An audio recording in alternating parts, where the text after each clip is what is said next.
kailan pumasok yung bilyar sipag option?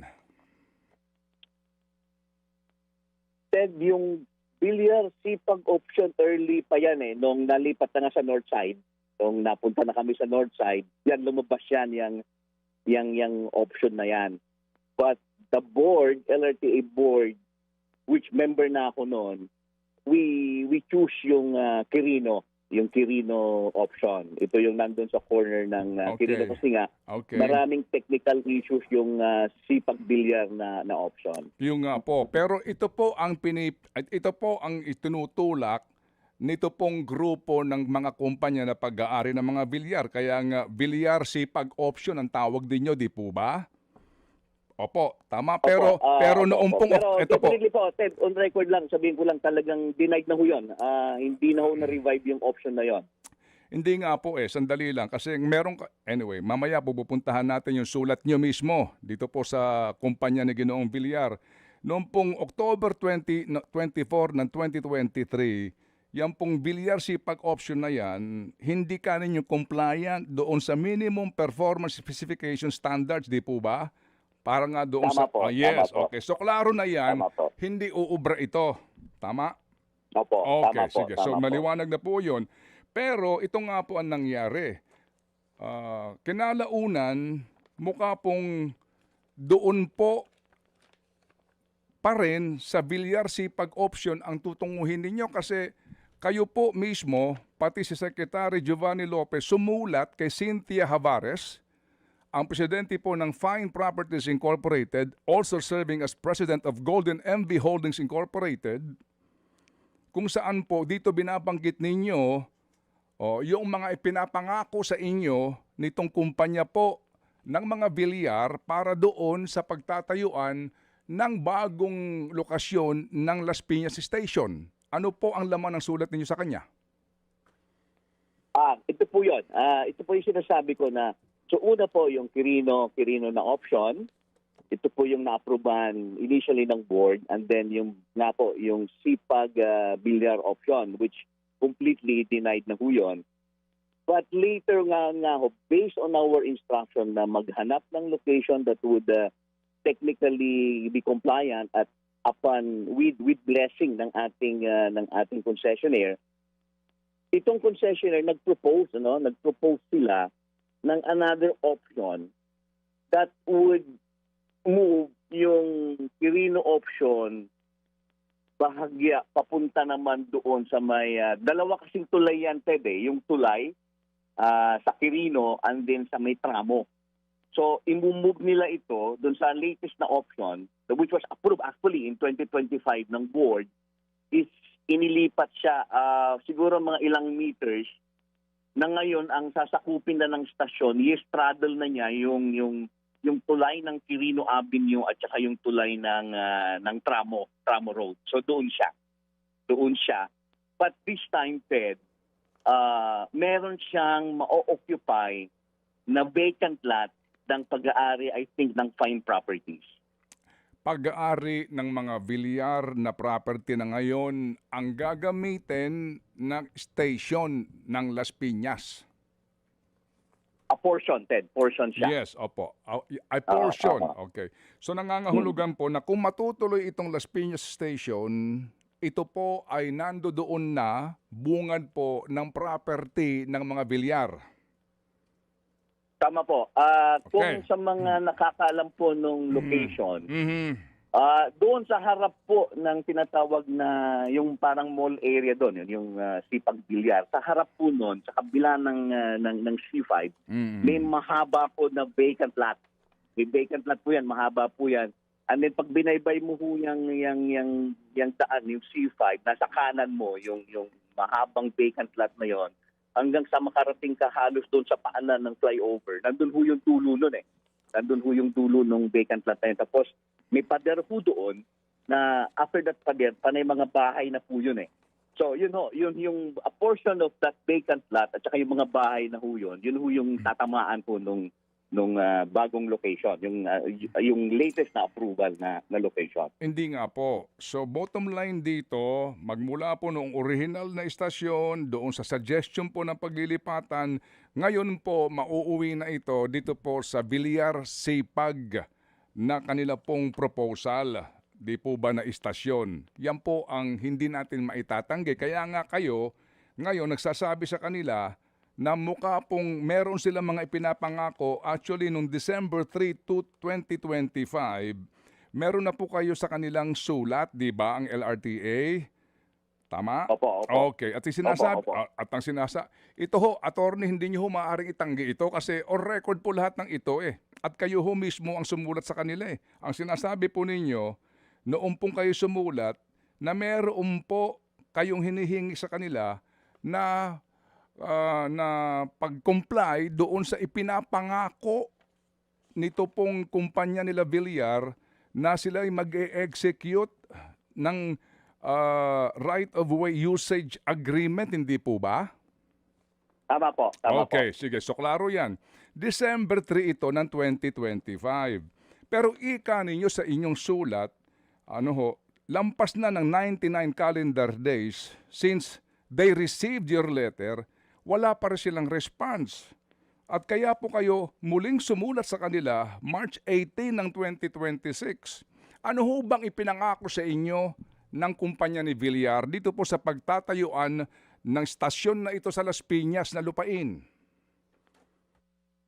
Ang naging usapan po nung karon ho ng mga repeated na discussions ng LRTA, ng DOTR, ng LRMC, yung ating concessionaire, at saka yung grupo nitong mga company na to, ang naging usapan is pipira nga po sila ng right of way usage agreement. Ibig sabihin, bibigay ho nila ng libre yung paggamit ng property. Kaya lang, at a certain point in time, parang lumabas po doon sa discussion na parang gusto nila ibibenta. So, sabi namin, sandali lang, ang initial na usapan diyan from yung mga discussions, libre yan. Kasi usually ganun ang policy ng government pagka itong property mo ginamit ng stasyon, papatayo ng stasyon, usually yan libre yan eh. Ang ibibigay na lang nakapalit dito is interconnection agreement, Yun ang ginagawa natin. Pero pag ibibenta mo, sandali lang kasi parang mali eh. Makikinabang ka na tapos bibilhin pa natin, di ba? So, ang sabi namin, linawin nyo, libre ba ito o babayaran ninyo? So, yun ho yung mga sulat na binabanggit nyo po kanina na pinapaklaro namin sa kanila. Libre ito na ibibigay ninyo or pababayaran nyo? Which initially we gave them 30 days to respond, and then naghingi sila ng another, if I recall, mga 15 or 30 days na extension, then another extension. But so nakadalawang sulat sila na requesting extension of time to finally and formally answer kung pababayaran nila o libre ito. But as of, I think last week, kausap ko yung project management officer namin. Yun nga, umupo na ulit sila at lumalabas is magbibigay na lang sila ng, idodonate nila, deed of donation ang gagawin nila. Which, again, we will have to review this one at titignan natin ano yung laman ano yung mga conditionist ng deed of donation na yan. And itong conditionist na ito, hindi pwedeng kami lang ang mag-decide kasi nga apektado yung concessionaire dito. Baka meron kaming maikumit na hindi siya papayag. Baka maapekto man yung performance niya, yung commitment naman niya sa gobyerno. Kaya we have to look into this deed of donation. Attorney, mawalang galang lang po, Kasi August pa lang 2023, pinag-uusapan na yung deed of donation na yan. Kaya nga umusbong yung Villar Sipag option eh. So 2023, hanggat sa ito na nga po at umabot na po sa punto ng kayo po ay sumulat na sa kanila at sinasabi nyo, ano na nangyari sa ipinangako ninyo? Di ba nangako sila dito, attorney? At meron pa hong paghaharap mismo doon sa LRTA board meeting, di ho ba, itong si Ginoong Rodelio Racadio, at sinasabi nga na ang aprubahan ay yung Villar Sipag option, di po ba? Gaya ka kinaklaro ko din, ano, yung billiard sipag option kasi iba yun eh. Yung billiard sipag option mismo doon sa tapat ng mall yun eh, which Oo. sabi ko nga hindi yun Okay. ang inayawan namin yun. Talagang ang tinitingnan natin ngayon is yun nga yung nandoon yung vacant lot na katabi ng NHA properties. So yun, magkatabi ho kasi yan eh, yung NHA properties, may mga bahay ho doon. And then sa likod po yun, may vacant lot po yun. So Okay. ibang-iba po ito doon sa bilyar sipag na option. Okay, sige po. So, Magkalapit lang po ito doon sa original na north side na Quirino Station. sige po. But So, again po, yun nga po, ako rin mismo, Ted, actually, is talagang naiipit na rin ho kami, Ted, sa totoo lang, ano? Kasi nga, hindi makagalaw yung mga tao namin. alam nyo, attorney, alam nyo, Ako mismo, ako ang pumupukpok din Yeah, na desisyonan na, kailangan na naman desisyonan to. Otherwise, nakapako yung mga tao namin sa kanilang, yung pakikipag-usap pa lang nga doon sa mga tao na involved doon, yung mga may-ari ng bahay na nahihirapan din kami. Kaya ako mismo, inaapuran naman talaga namin ito. Opo. I hope you understand din yung situation namin. Alam nyo, attorney, ako po hindi lang kayo iniisip ko dito. Yung dapat nakikinabang ng mga commuters dito. Yun ang pinaka-importante. Sa inyong pag-estimate nga daw, sa unang operasyon pa lang, 300,000 a day. Aabot sa 800,000 commuters ang makikinabang dito. Sila po ang nawawalan dito more than kayo, hindi po ba? More than itong private company na ito, yung pong publiko na dapat nakikinabang sa proyektong ito. Yung po talaga dito ang bottom line ng ating diskusyon, attorney. Kaya kami dito mismo nakatutok dito para magkaalaman na ang katotohanan sa proyektong ito. Sino ba talaga ang sagabal dito at naging perwisyo sa pagpapatupad nito? Yung pong bilyar sipag location, again, sinasabi ni attorney, hindi nila inaprubahan yan. Pero on record din po, hindi ba humarap mismo sa LRTA board meeting yung kinatawan ng mga bilyar para isulong yon dati, di po ba? On record Opo, yan. tama po yan. Okay. On record po yan. They appeared po sa board. At talagang outright naman ho, dinenied ho ng board po yun. Okay. Hindi Sige. talaga pinayagan ng board. Opo. So ngayon po, eto na. So meron pong isang property daw ho na tatamaan nitong stasyon na ito, masasakop siya portion ng pag-aari ng mga bilyar.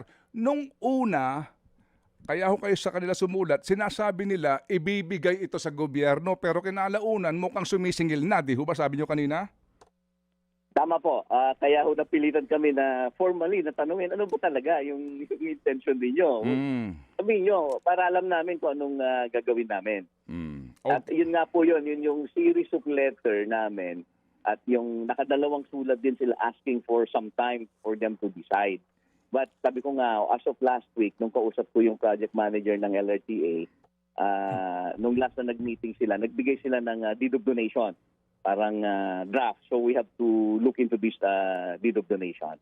Mga kapatid, patuloy po kayong tumutok sa 105.9 True FM para sa totoong balita, impormasyon, music and entertainment. Mag-subscribe sa aming YouTube channel at podcast at sundan nyo kami sa Facebook, Instagram, X at TikTok sa True Network PH. Bisitahin din po ang aming official website, truefm.ph.